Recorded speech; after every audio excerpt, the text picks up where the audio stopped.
Vamos a abrir la Biblia en el libro de Génesis, capítulo número 46.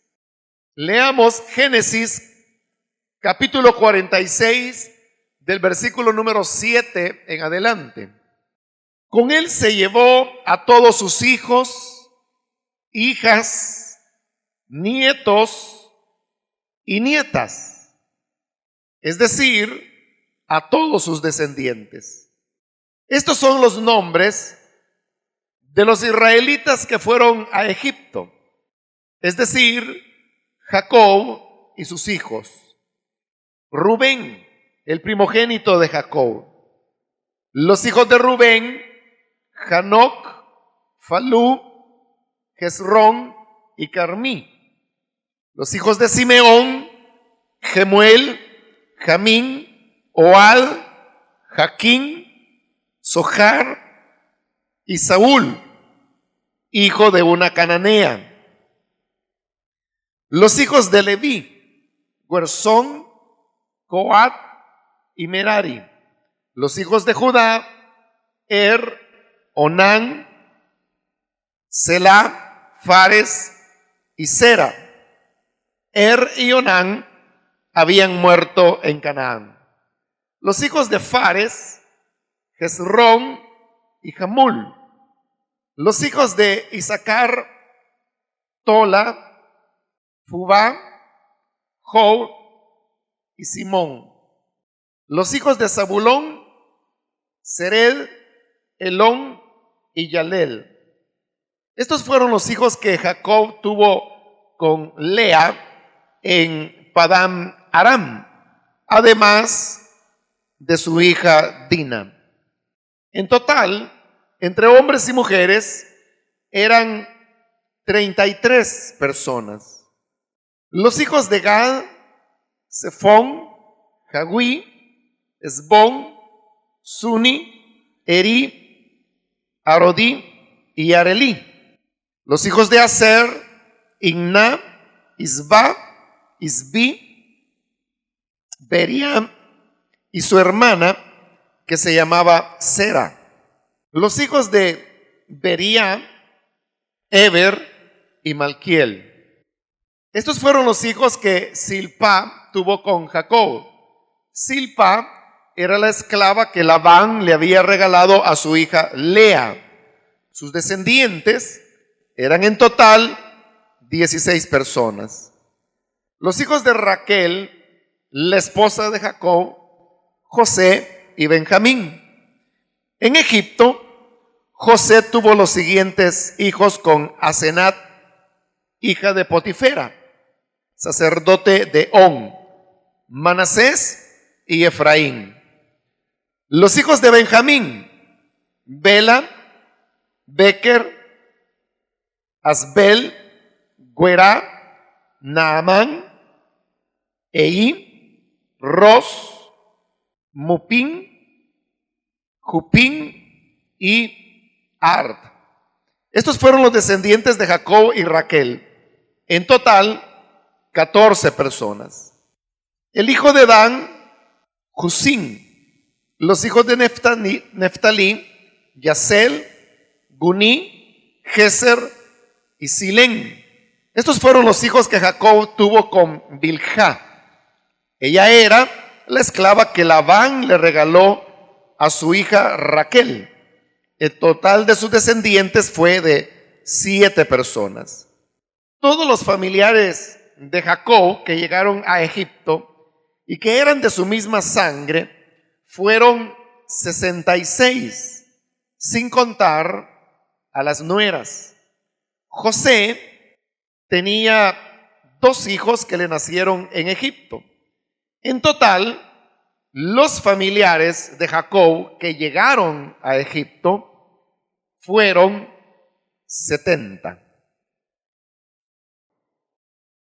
Hemos leído este día un pasaje que, como ustedes lo pudieron notar, más que otra cosa es una lista de la familia que junto con Jacob emigró hacia Egipto por las razones que hemos ya explicado y reflexionadas en ellas en otras ocasiones.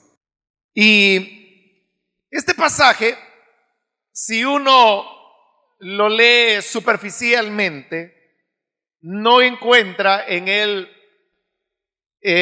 ninguna incoherencia o ninguna anacronía, es decir, algo que esté fuera del tiempo del relato en el cual esta lista aparece.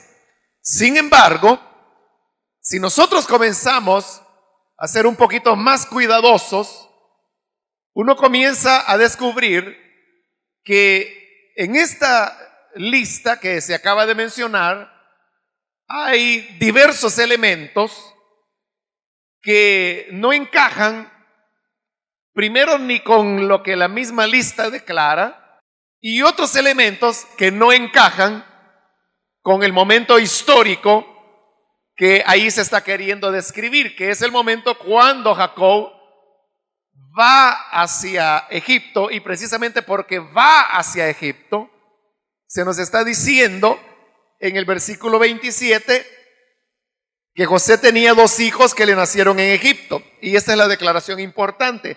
En total, los familiares de Jacob que llegaron a Egipto fueron 70. Pero note lo que se está diciendo. En total, los familiares de Jacob que llegaron a Egipto, es decir, fueron con Jacob a Egipto, dice que fueron 70.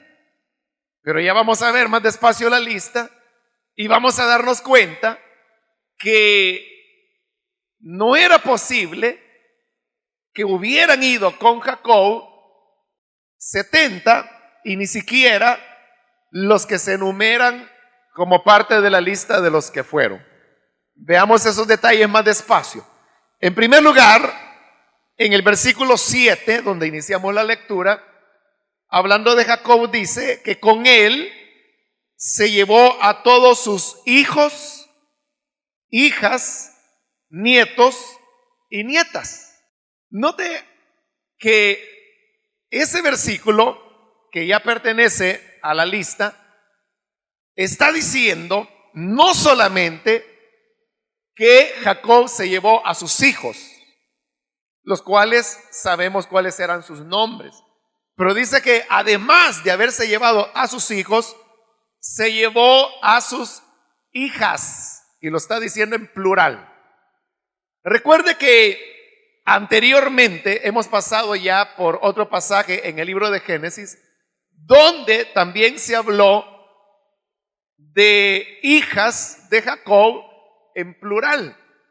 Y por eso es que en diversos momentos en que hemos ido desarrollando este estudio de Génesis, hemos dicho que Jacob tuvo 12 hijos, como lo sabemos muy bien, pero también él tuvo varias hijas.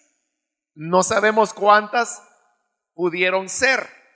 Sabemos de una que se llamaba Dina y cuyo nombre se menciona precisamente por los acontecimientos que la rodearon cuando llegaron a acampar frente a Siquén y ella es raptada y violada, y eso desata la venganza de Simeón y de Leví, que eran hermanos de padre y madre de Dina.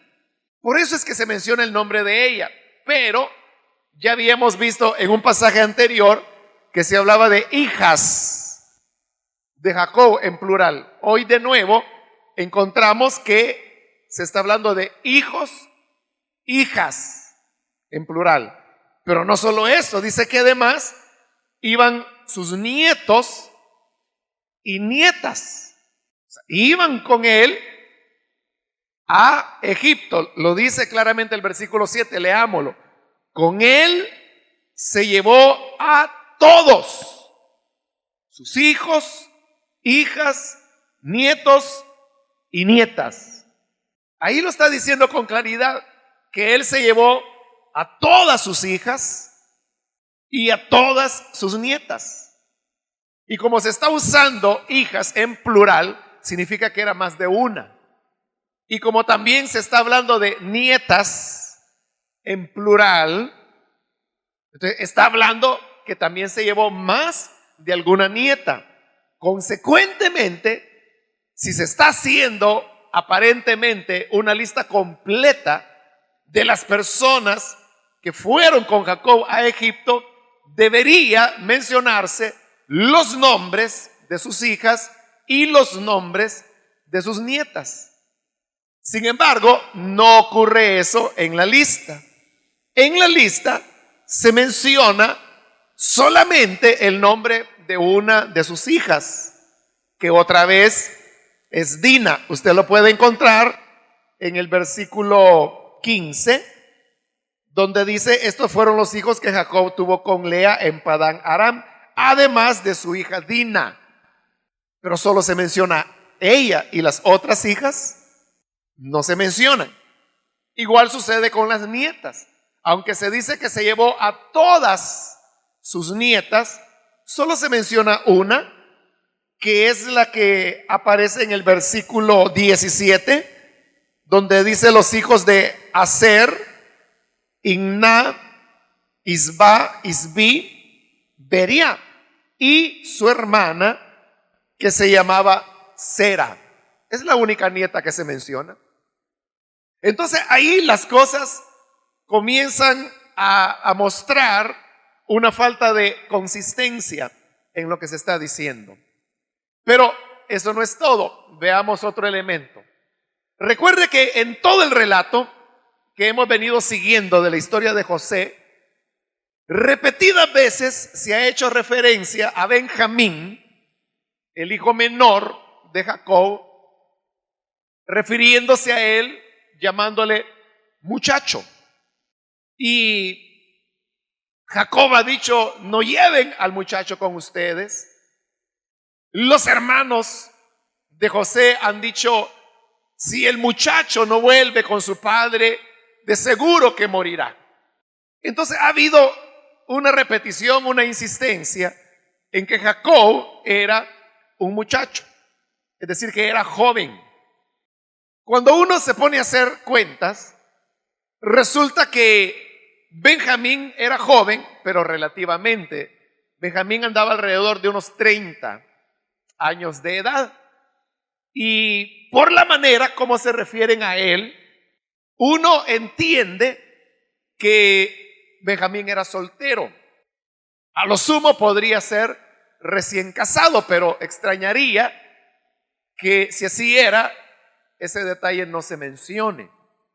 Sin embargo, aun cuando lo que uno tiene es una idea, porque es lo que se ha insistido, de un Benjamín joven, muy probablemente soltero, resulta que hoy, unos días después de haberse dicho que él es un muchacho, en esta lista sucede que ahora Benjamín es padre y nada menos que de 10 hijos.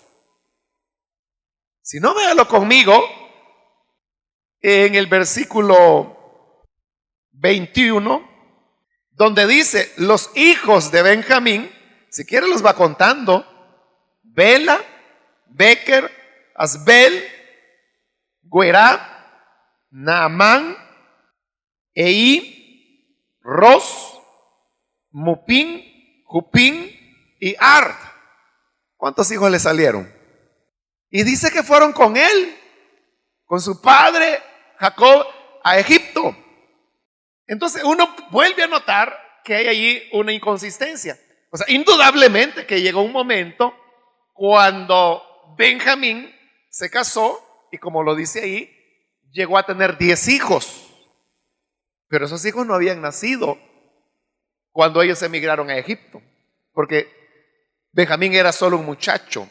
Aún si usted le pusiera que Benjamín había tenido un hijo por año, tendría que haber tenido su primer hijo a los 20 años de edad, lo cual era una edad demasiada temprana para poder casarse y tener hijos en esa época. En esa época. Entonces, ¿qué es lo que ocurre? Cuando uno comienza a notar estos elementos en esta lista que no concuerda, porque habla de hijas y dice que se las llevó a todas, pero cuando hace la lista solo menciona una. Dice que se llevó a todas sus nietas, pero cuando hace la lista solo menciona una. Y dice que Benjamín se llevó a sus 10 hijos cuando no había nacido ninguno todavía. Sin lugar a dudas que los hijos de Benjamín nacieron ya estando en Egipto. Entonces, hay todavía otros detalles, otras incongruencias en esta lista, pero que son ya más técnicos y que llevaría un poquito de más tiempo a explicar. Por eso me he limitado a estos dos aspectos, porque son los más fáciles de ver y ahí están de manera clara. Entonces, ¿qué ocurre, hermanos, cuando uno encuentra que hay acá un listado que lógicamente no corresponde al momento cuando se da la migración de Jacob, su familia, hacia Egipto? Voy a explicarle qué es lo que sucede. Lo que sucedió es que desde el principio había una tradición que quedó escrita y que hablaba que los hijos, o la familia más bien, de Jacob que había ido a Egipto, eran 70 personas. Si vamos al libro de Éxodo, en el capítulo 1, ahí vamos a encontrar otra lista. Es una lista mucho más pequeña, pero es una lista que sí corresponde a la época cuando Éxodo fue escrito. Pero leamos Éxodo 1, versículo 1 y 2. Dice: estos son los nombres de los hijos de Israel que, acompañados de sus familias, llegaron con Jacob a Egipto: Rubén, Simeón, Leví, Judá, Isaacar, Zabulón, Benjamín, Dan, Neftalí, Gad y Aser. Y oiga esto: en total, los descendientes de Jacob eran 70. José ya estaba en Egipto. Le voy a explicar entonces qué es lo que sucedió.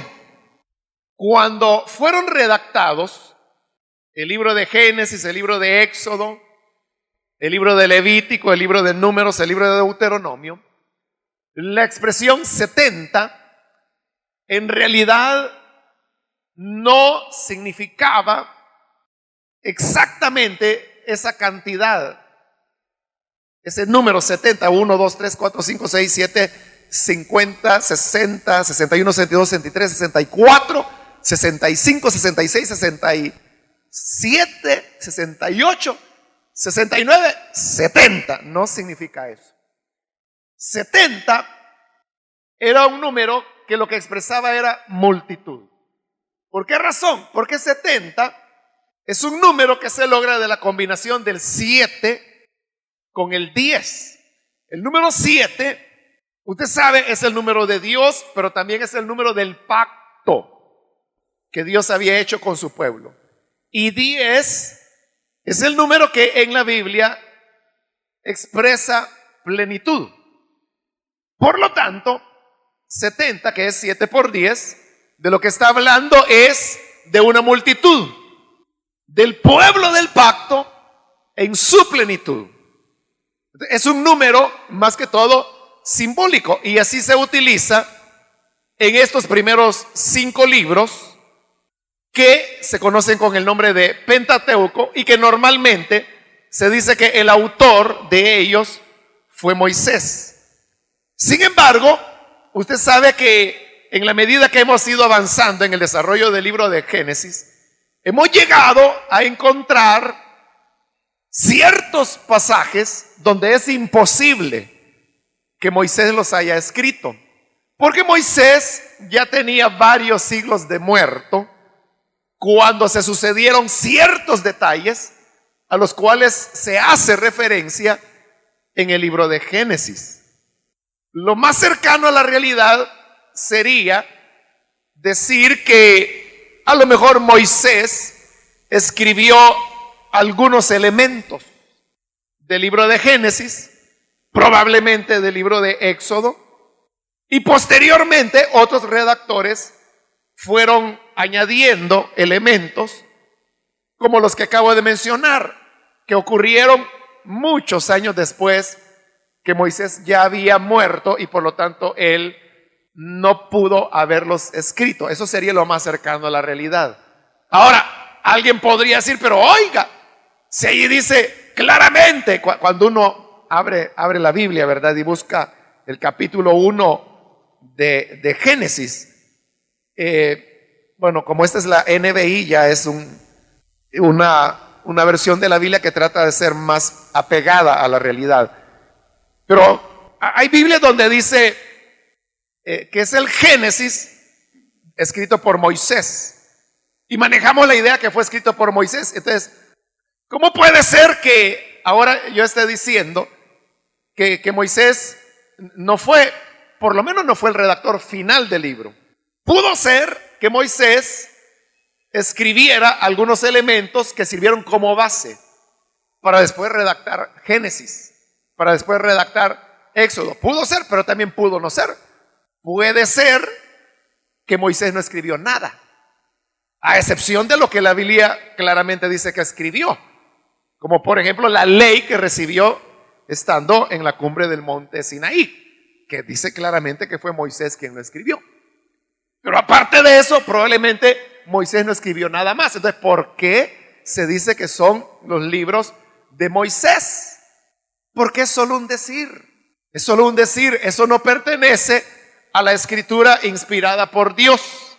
Es más, los nombres que hoy tienen los libros de la Biblia tampoco estaban en el principio. O sea, Génesis es un nombre que el primer libro de la Biblia se le daría muchos siglos después de haber sido escrito. Y lo mismo sucede con Éxodo, con Números, con Levítico, con Deuteronomio. Son nombres que recibieron mucho tiempo después. Y mucho tiempo después es que se comenzó a decir que eran libros escritos por Moisés, no porque así fuera, y tampoco porque los que comenzaron a afirmar eso en realidad creyeran o tuvieran la intención de engañar a la gente y que hubieran inventado una mentira y hubieran dicho, bueno, este libro está aquí, en algún momento se comenzó a llamar Génesis, pero ¿quién lo escribió? No sabían quién lo había escrito.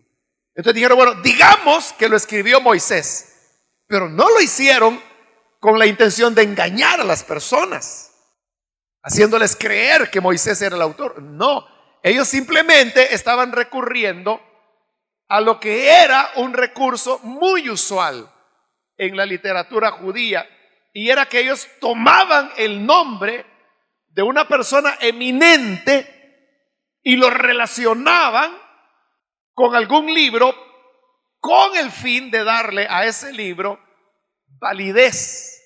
Eso sucede tanto con libros del Antiguo Testamento como del Nuevo Testamento. Entonces, ¿qué personaje más eminente que Moisés para darle respaldo de escritura a estos primeros 5 libros que habían sido escritos?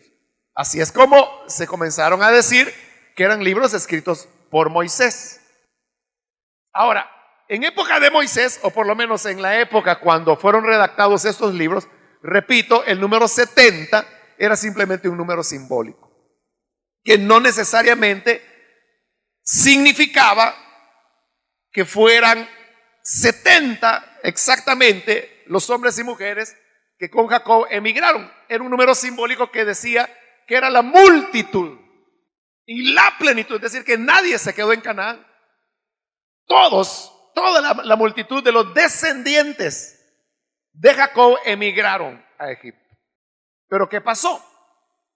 Cuando los siglos transcurrieron, ocurrió que algunas personas quisieron apegarse tanto a la letra de lo que ya estaba escrito, que no quisieron que el número 70 quedara solamente como una cuestión simbólica, sino que además ellos querían que la lista realmente sumara 70 personas, para que concordara con lo que dice también aquí en Génesis 46, en el versículo 27, donde dice: José tenía 2 hijos que le nacieron en Egipto. En total los familiares de Jacob que llegaron a Egipto fueron 70. Ellos querían que el número no fuera solo simbólico, sino que fuera real.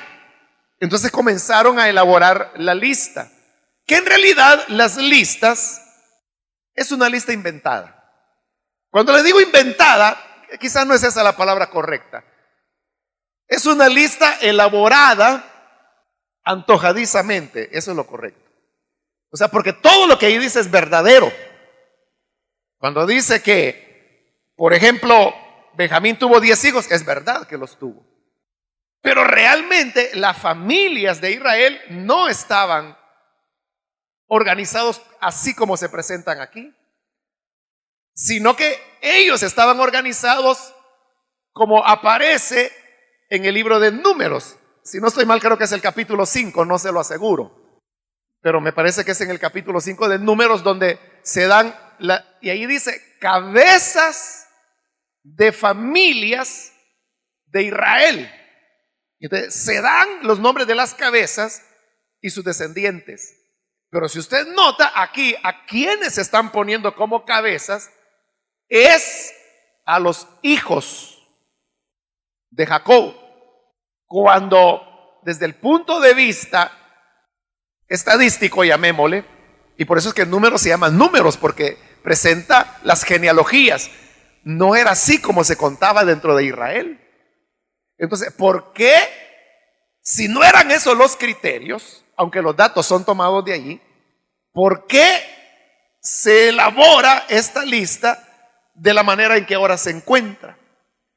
Se elabora así porque había intereses de definir cuál era la familia que tenía el sacerdocio. Porque en realidad esta lista fue elaborada por sacerdotes. Pero fíjese de lo que estamos hablando. Estamos hablando ya de familias sacerdotales. ¿Y cuándo es que aparecen las familias sacerdotales? Cuando están ya dentro de la tierra de Israel. Cuando David los organiza en grupos, precisamente porque él es el que divide en 24 grupos las familias sacerdotales. Es que estas familias sacerdotales comienzan a defender su derecho a ser vistos como familia sacerdotal. Entonces es que ellos escriben lo que se llama el relato sacerdotal, porque estos son detalles, hermanos, en los que yo no he querido entrar, pero Génesis realmente tiene 3 relatos que se unen. El relato eloísta, el relato yavista y el relato sacerdotal. Aquí estamos frente a un relato sacerdotal. Se le llama relato sacerdotal porque fueron sacerdotes quienes lo escribieron. Pero mire de lo que estamos hablando. Estamos hablando ya de la época de David. Deuteronomio es un libro que fue escrito totalmente por los sacerdotes. Por ello es que los énfasis de Deuteronomio son bien diferentes a los énfasis que tienen los primeros 4 libros llamados de Moisés. Y si usted quiere, vea solo un detalle. Si usted quiere, compare los 10 mandamientos en el libro de Éxodo. Y los 10 mandamientos también aparecen en Deuteronomio. Entonces, compare cómo están en Deuteronomio y fíjese principalmente en el mandamiento del día de reposo. Y usted verá que son 2 mundos diferentes. Es bien diferente cómo presenta Éxodo el mandamiento de guardar el día de reposo y cómo lo presenta Deuteronomio. ¿Por qué esa gran diferencia? Porque Deuteronomio es un libro redactado por los sacerdotes, quienes tenían mucho interés en que el sábado fuera observado de acuerdo a las leyes ceremoniales que estaban ya en boga en esa época, que pertenece ya a la monarquía. Entonces, como ellos necesitaban que la lista fuera 70, entonces, como le digo, fue una lista no falsa, pero sí elaborada muy discrecionalmente, es decir, muy antojadizamente, le dije con anterioridad. Porque eso es lo que querían demostrar ellos, que eran 70. Ahora, para que fueran 70, no se podía mencionar más que una hija de Jacob, aun cuando la misma lista dice que se llevó a todas sus hijas. Si se llevó a todas, se llevó a todas, eran varias. Eran 2 o más, pero solo se menciona una. ¿Por qué? Porque si se menciona otra más, se rompe el número de 70. También se afirma que se llevó a todas sus nietas, así en plural, pero solo se menciona una. ¿Por qué? Porque si meten a otra, se rompe el número 70. ¿Y por qué dicen que Benjamín se llevó a sus 10 hijos si no tenía ninguno cuando emigraron a Egipto? Porque necesitan esos 10 para completar los 70.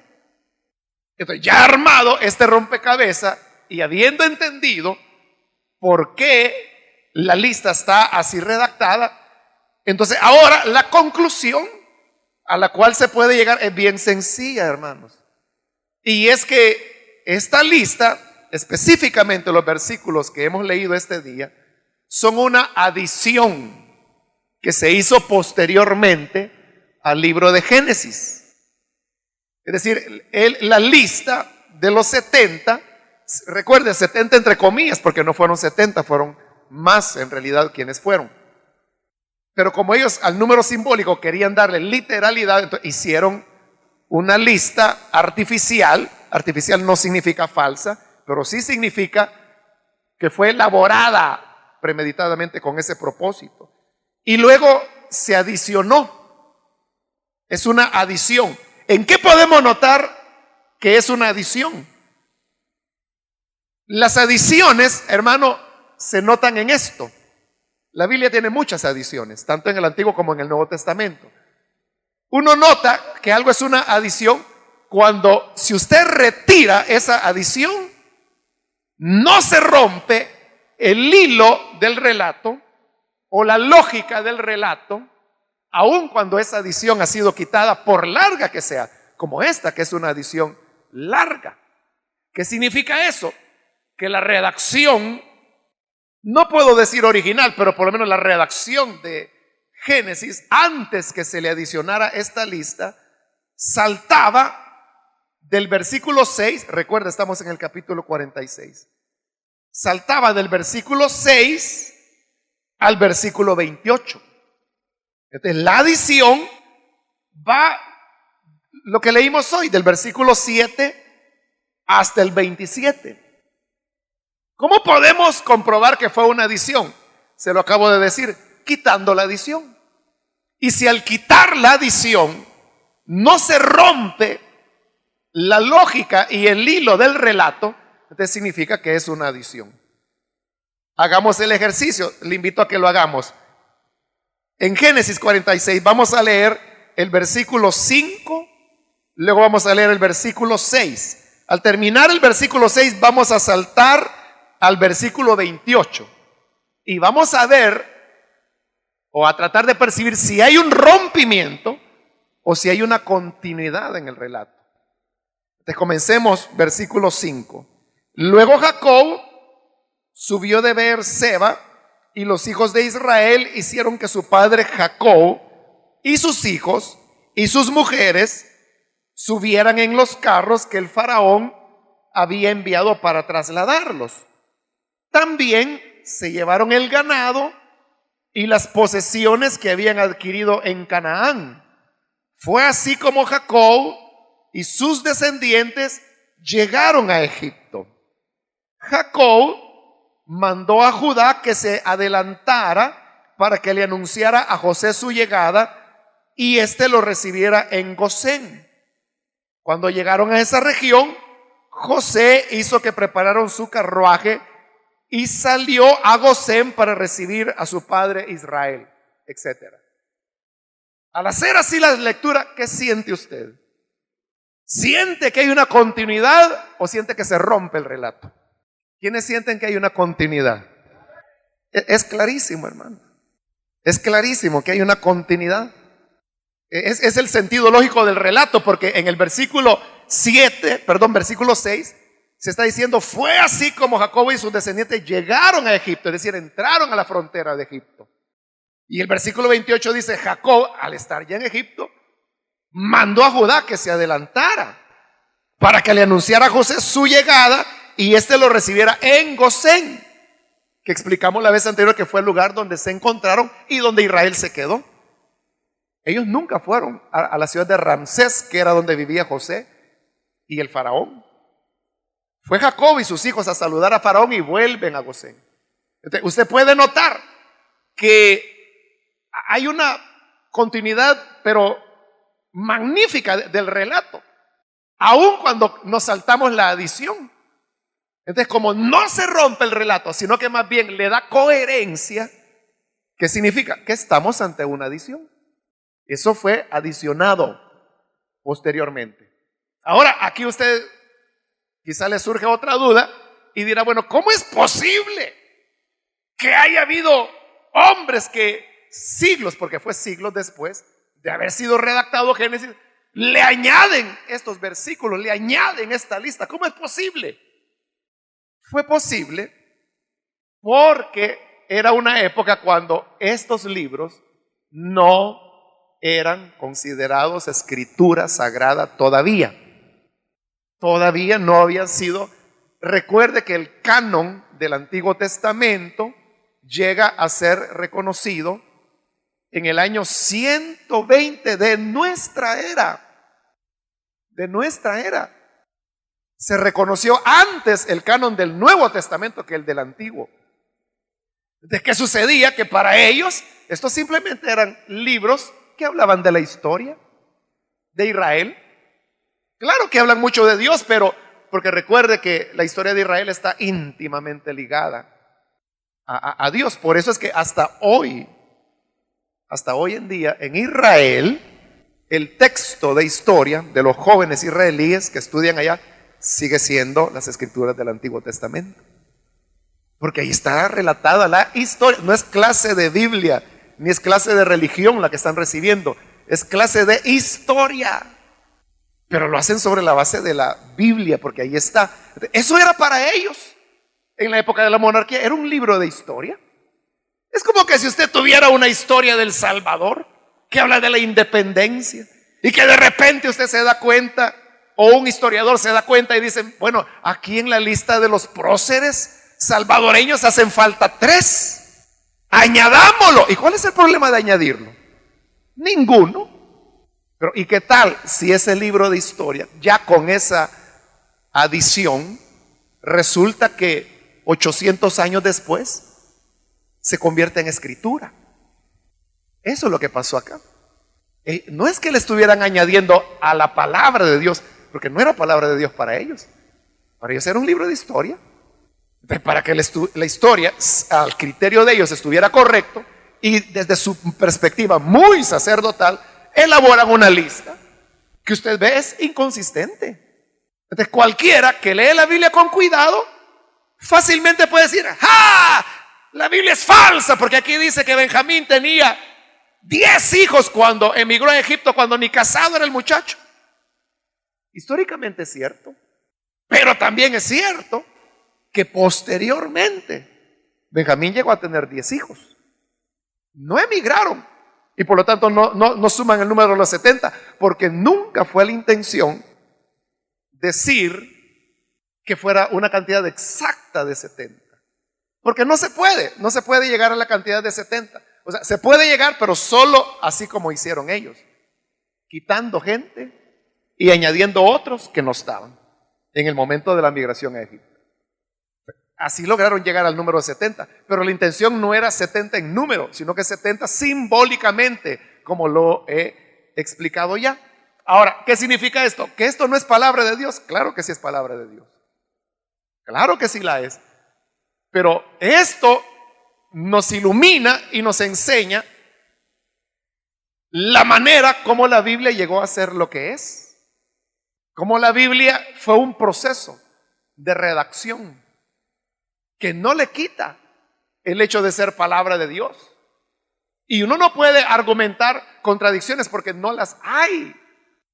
Porque fue una adición, yo diría, poco cuidadosa en el sentido de los hijos de Benjamín. Allí sí que no se fijaron, no se dieron cuenta.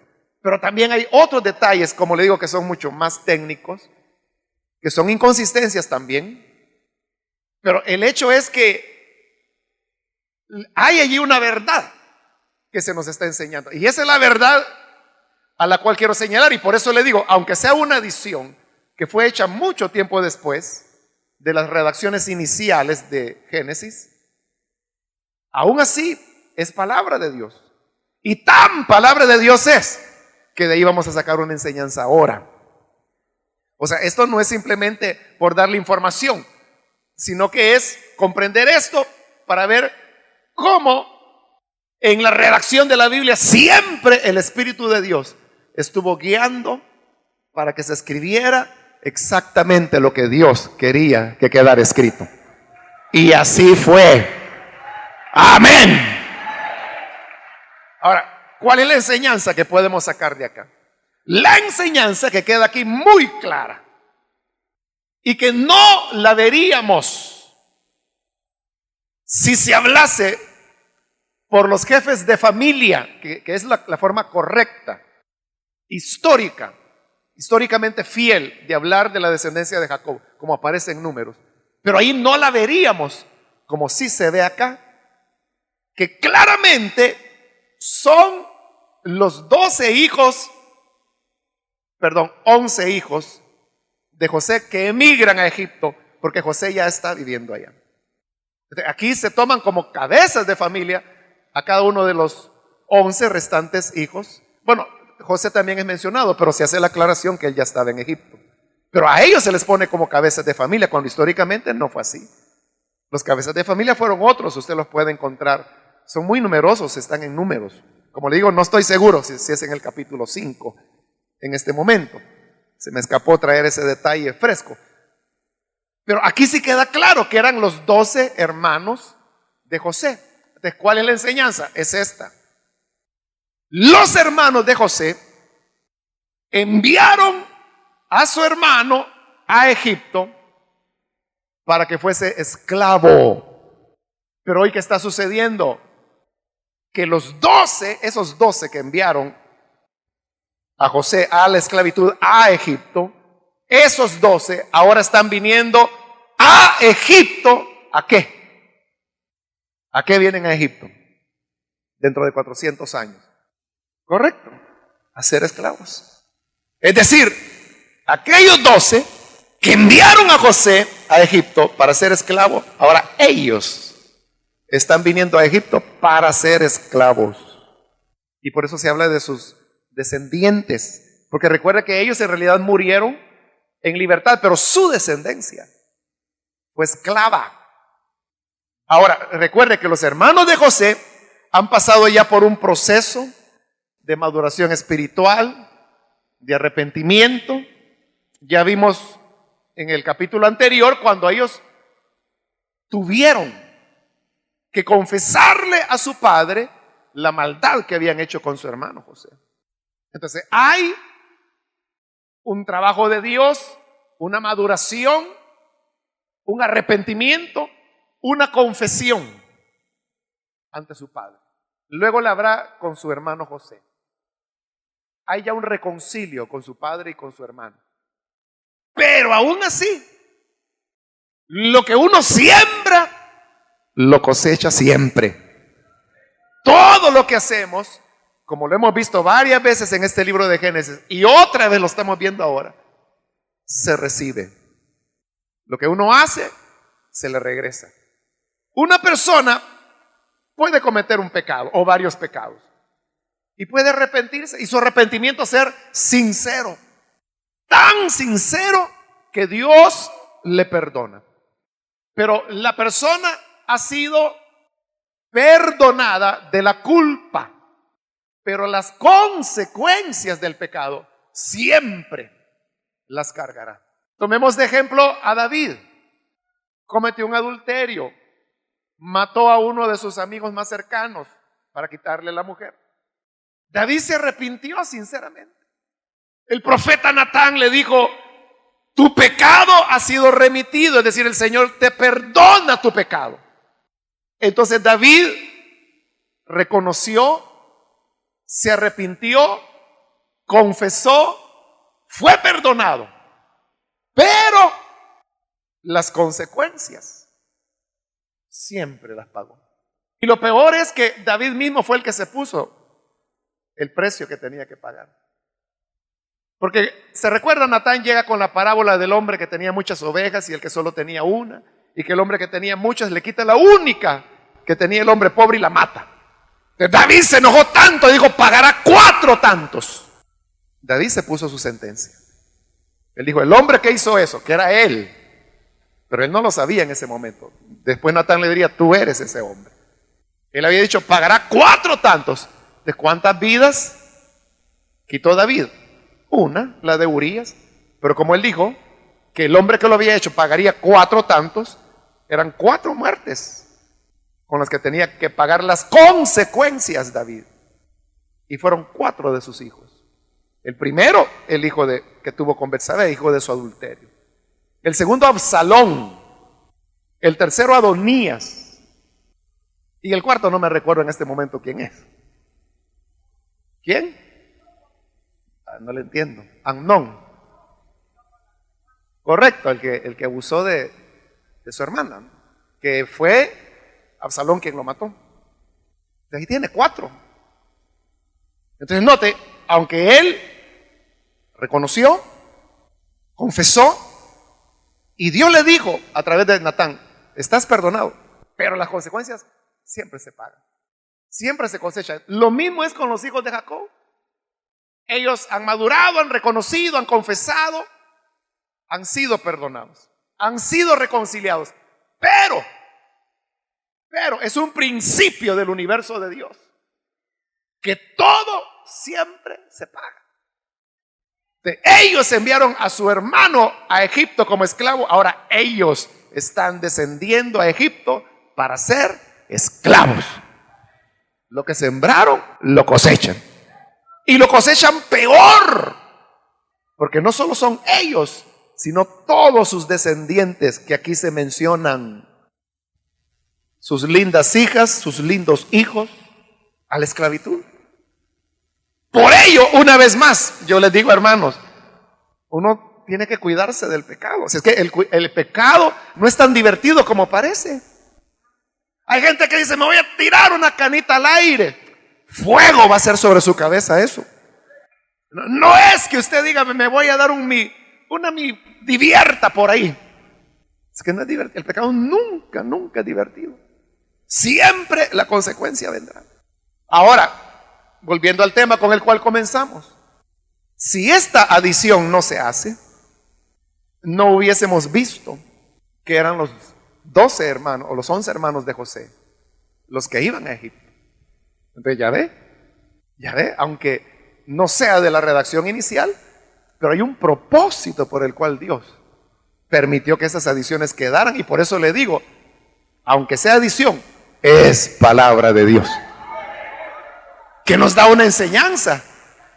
Y la enseñanza es esa que estamos señalando, porque si se hubiera puesto aquí la lista o no se hubiera puesto la lista, era bien difícil discernirlo, porque los cabezas de familia de Israel son nombres para nosotros extraños, y como le digo, mucho más que 12. Ya uno ahí ya no logra conectar, pero cuando queda así de esta manera, claro, los que lo hicieron no lo hicieron con esa intención. Ya le dije cuáles eran las intenciones, qué los movió a hacerlo. Pero Dios es tan sabio que todo lo usa para nuestra enseñanza, para nuestra edificación. Entonces, sabios seremos si tomamos esta verdad de la palabra, que nadie saldrá impune del pecado. Nadie podrá tomar fuego en su pecho sin que sus vestidos ardan. Nadie tomará a la mujer ajena y pecará con ella y luego espera que nada suceda. No es posible. No es posible, porque todo siempre se nos regresa. Por eso, como dice el libro de Apocalipsis, temed a Dios y dadle gloria. Porque la hora del juicio llegará. Llegará la hora de la cosecha. Por eso mejor sembremos misericordia, sembremos verdad, sembremos integridad para cosechar lo mismo que hayamos sembrado. Y recuerde, la cosecha siempre es más abundante que la siembra. El campesino siembra un frijol, pero de ese frijol obtiene 2 libras. Entonces, igual, ellos sembraron la esclavitud de uno, cosecharon la esclavitud de cantidad de descendientes que tenían. Hijos e hijas, nietos, bisnietos, todos. Entonces, el mal que hacemos, usted lo va a cosechar, pero multiplicado.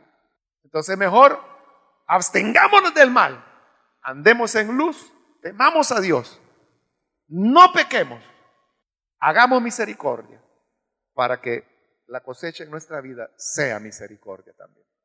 ¿Pueden decir amén a esto, hermanos? Vamos a orar entonces, vamos a cerrar nuestros ojos.